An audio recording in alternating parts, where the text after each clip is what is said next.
Guía de Almas. Historia basada en la experiencia de Malena. Escrito y adaptado por Tenebris para relatos de horror. Mi colonia es una de esas que están en la periferia de la ciudad. Si no es porque todos los vecinos nos conocemos, estoy segura que sufriríamos asaltos a diario. Créanme que no es un lugar tan bonito, al menos no para los que vienen de otras partes.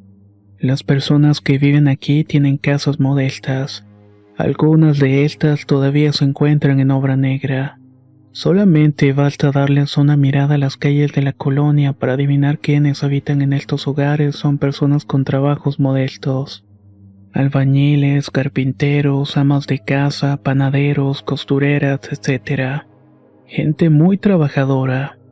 Me gusta decir esto antes porque se pueden dar una idea de que las oportunidades que aparecen en nuestra puerta son pocas.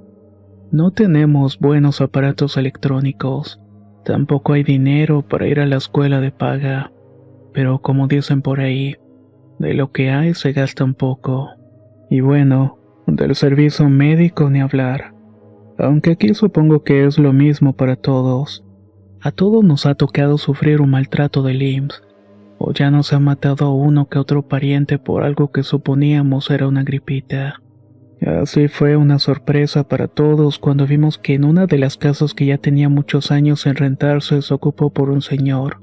Yo le calculo que este estaba entrado en los 40 años.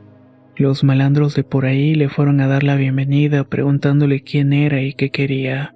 El señor dijo que se llamaba Carlos y que era médico. Había batallado mucho en encontrar trabajo y por lo mismo decidió poner su propio consultorio. Como los ahorros que llevaba no le alcanzaban para tener un cuarto y consultorio aparte, el lugar donde rentaba también serviría para recibir a la gente. Muchos de nosotros somos muy desconfiados. La vida no perdona y tampoco pide permiso para enseñarnos su peor cara. Por eso al principio casi nadie se acercaba al consultorio del doctor Carlos.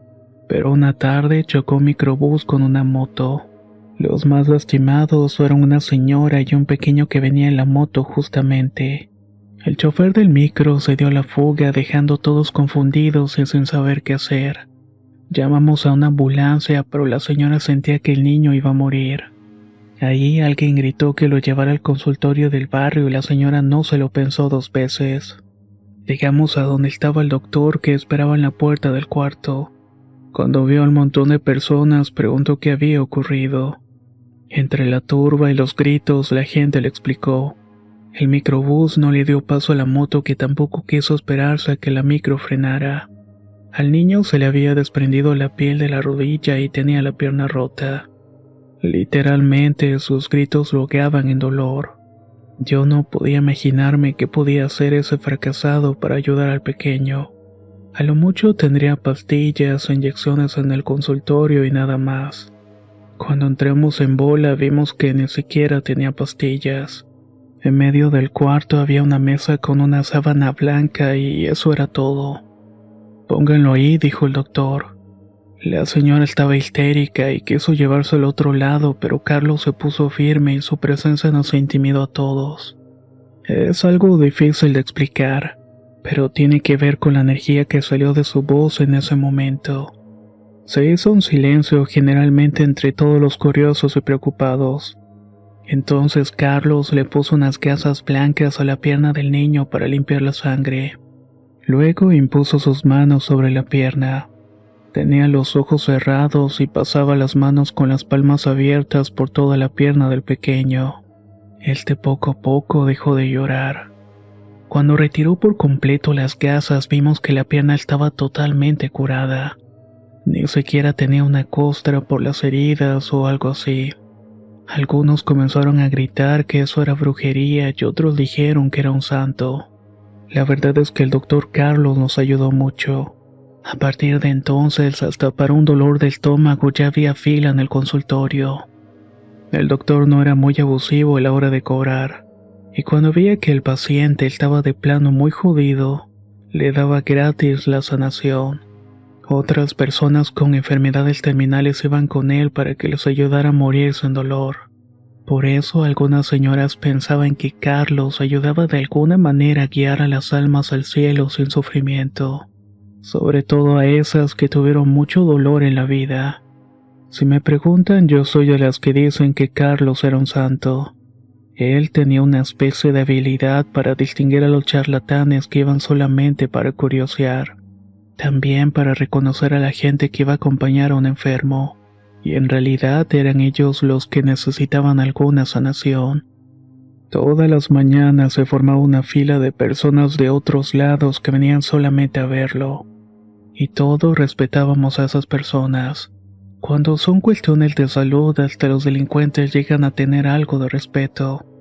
Hasta he llegado a decir que su presencia en la colonia fue un recordatorio de que Dios no nos tenía tan abandonados. El doctor estuvo con nosotros unos 10 años aproximadamente. Una mañana, cuando las personas estaban esperando, entramos al consultorio y lo encontramos dormido sobre la mesa. Parecía como si estuviera soñando, pero no, ya no respiraba. Yo vivo cerca de donde estaba su cuarto del doctor, y hay días en los que de ese lugar sale un profundo olor a rosas. No se ha rentado ni nada por el estilo. Toda la gente que fue atendida por él decidió que se le haría un altar en su honor. Eso es de alguna manera un agradecimiento por cuidar y sanar a tantos enfermos.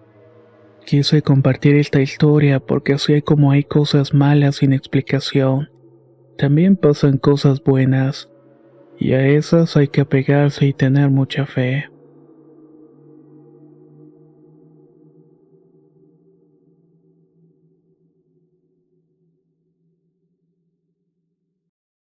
Los susurros. Historia basada en la experiencia de Irene Villa. Escrito y adaptado por Tenebris para relatos de horror.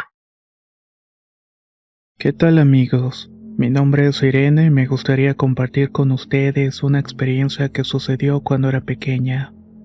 Mis papás vienen de un pueblo cerca de Tierra Caliente. Mi bisabuelo fue un hombre recio y hasta cierto punto extraño. Lo digo porque dentro de la familia se rumoraba que mi bisabuela era una prima suya que mi bisabuelo tomó a la fuerza. Esto es algo que nunca se aclaró porque al ser una familia bastante católica, nuestros secretos de alguna manera se mantenían justamente así. Se quedaban prácticamente entre las sombras de la casa. Sin embargo, uno de estos secretos se descubrió cuando yo acababa de cumplir los 11 años. En este lugar donde me crié hace un calor insoportable, haciendo justamente honor a su nombre. Por eso no es de extrañarse que durante la noche se sienta mucho el fresco, como es común en este tipo de climas. Y desde que tengo memoria en la casa llegaba a escucharse una especie de susurros. Quien no prestara atención pensaría que son los ruidos naturales de cualquier casa que modifica de tamaño al cambiar también por la temperatura. Pero yo podía escuchar que estos ruidos eran también otra cosa. Parecían quejas o lamentos. Cuando se lo conté a mi mamá, ella me regañó diciéndome que estaba loca, que no hiciera caso y que la noche solamente era para dormir. Entonces comencé a creer que tenía razón y que esas voces únicamente estaban en mi cabeza. Cierta noche quería ir al baño, pero por alguna razón me dio mucho miedo ir sola. No era la primera vez que lo hacía, pero esa noche en especial el miedo me estaba paralizando por completo las piernas. Nuestra casa tampoco es que era una mansión y para ahorrar espacio nos quedábamos a dormir 2 en cada habitación. En total tengo 8 hermanos, 6 mujeres y 2 hombres. Mis 2 hermanos dormían juntos y las demás nos repartíamos en dos. Yo compartía mi cama con mi hermana mayor, Laura. ¿Qué tienes?, me preguntó en voz baja. Es que quiero ir al baño, pero me da mucho miedo. ¿Me acompañas? Bueno, me contestó, pero vamos rápido porque ya es tarde y tengo mucho sueño. Para llegar al baño debíamos atravesar un patio grande y amplio.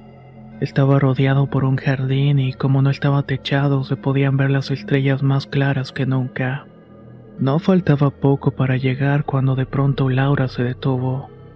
Yo también me quedé quieta y quise distinguir entre la oscuridad del jardín eso que había paralizado a mi hermana. Entre las bugambilias vi que estaba una sombra. Era la sombra de una muchacha que tendría más o menos la misma altura que mi hermana. Pero lo que más me impresionó fue que en un parpadeo la sombra había desaparecido. Las dos regresamos corriendo al cuarto y solamente cuando estuve en mi colchón me di cuenta de que ya me había orinado en mi ropa. Mi hermana Laura me abrazó y pensé que me iba a regañar, pero únicamente me pidió que me cambiara de ropa. Cuando estuvimos las dos de nuevo en la cama me volvió a abrazar. No tengas miedo, te voy a contar algo, pero no se lo vayas a decir a nadie. Ya ves cómo se pone mi mamá a veces. Todavía no nacías cuando mi mamá se enfermó. Decía que escuchaba voces en las paredes y que en esta casa espantaban. Y bueno, ya sabes que mi papá, aunque es buena gente, tiene su carácter y le decía que se callara la boca. En ese entonces mi mamá estaba embarazada de ti y toda la noche se ponía muy nerviosa. Yo estaba escuchando sus quejas porque mi mamá me pedía que me quedara cerca por si ocupaba algo. Mi papá le dijo que mi bisabuelo había comprado la casa en este terreno barato porque se usaba para enterrar a la gente que no reconocían. Cuando alguien aparecía muerto en los caminos o nadie reclamaba el cuerpo, lo dejaban aquí. El bisabuelo consiguió este terreno barato por lo mismo. Y aunque movieron los huesos a otro terreno, mi papá le dijo a mi mamá que era imposible saber si había alguien más. Para mí no hay nada más triste que un muerto que no le han dado sepultura ni despedida. Por eso ni a mi mamá ni a mí se nos hizo raro que algunas cosas se escucharan en la casa.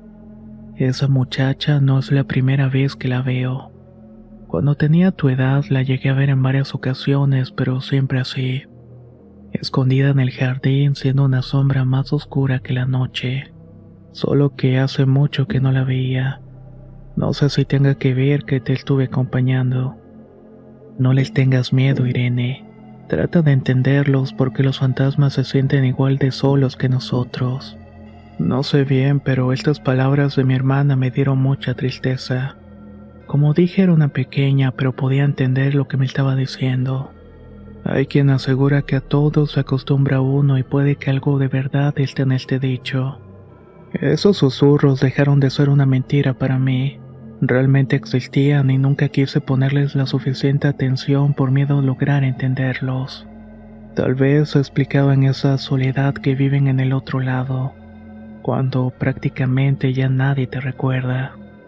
Por alguna razón siempre pensé que esa muchacha estaba enterrada precisamente en el jardín, pero nunca me animé a escarbar ni nada por el estilo. Cabe decir que cuando ya cada quien hizo su propia familia y siguió su destino, mis hermanos y yo sacamos este tema a flote. Cada uno tuvo su experiencia con esta chica. Algunos la vieron solamente de reojo, pero mi hermana y yo fuimos las únicas que tuvieron esta visión clara de ella. Mis papás nunca hablaron de este tema con nosotros. Actualmente los dos han fallecido y la casa de los susurros se quedó sola. La última vez que fui prácticamente se estaba cayendo a pedazos. Todavía hoy no sabemos qué va a pasar con ella, si se va a vender o no, aunque es una idea que es habitado por el valor sentimental que tiene para la familia. Me imagino que si fuera de nuevo y escuchara los susurros en una casa tan solitaria y abandonada, sentiría un temor enorme que no podría soportar.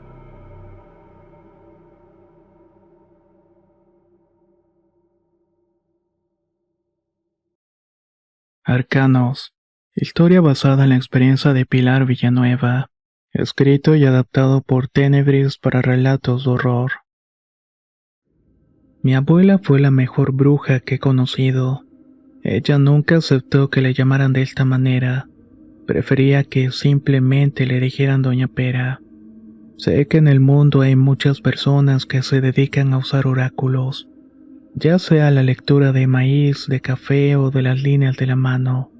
También está la de la cera de las velas derretidas. Y por supuesto la más famosa, que es la lectura del tarot. Mi abuelita leía el tarot específicamente a los arcanos mayores. Nunca usó un tarot distinto. Cuando hacía una lectura y acomodaba las cartas sobre la mesa, se podía ver la figura pálida y algunas ya descoloridas por los años de uso. Pero por eso mismo mi abuela conocía también las cartas que parecían una extensión de ella misma. Muchas veces quiso enseñarme a usarlo, pero yo no tengo el don. Desde mi punto de vista, sí se necesita nacer con algo especial.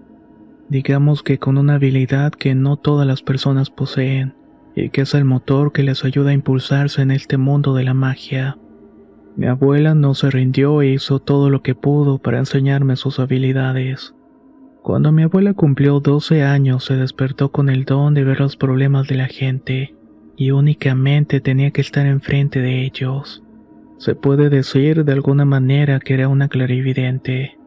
Pero lo que más llamó su atención fue el mazo de cartas del tarot que le regaló un señor que se llamaba el Gitano.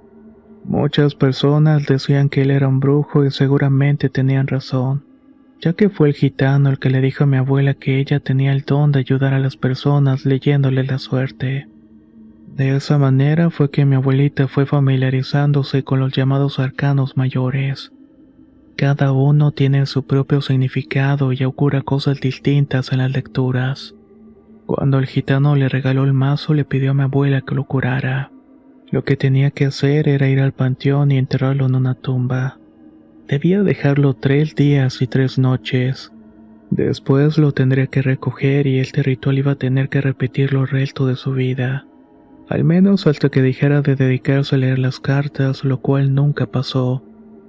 A partir de entonces, mi abuela fue adentrándose en el don, de tal suerte que cuando la gente iba a consultarla, lo único que tenía que hacer era sentarse enfrente de ella.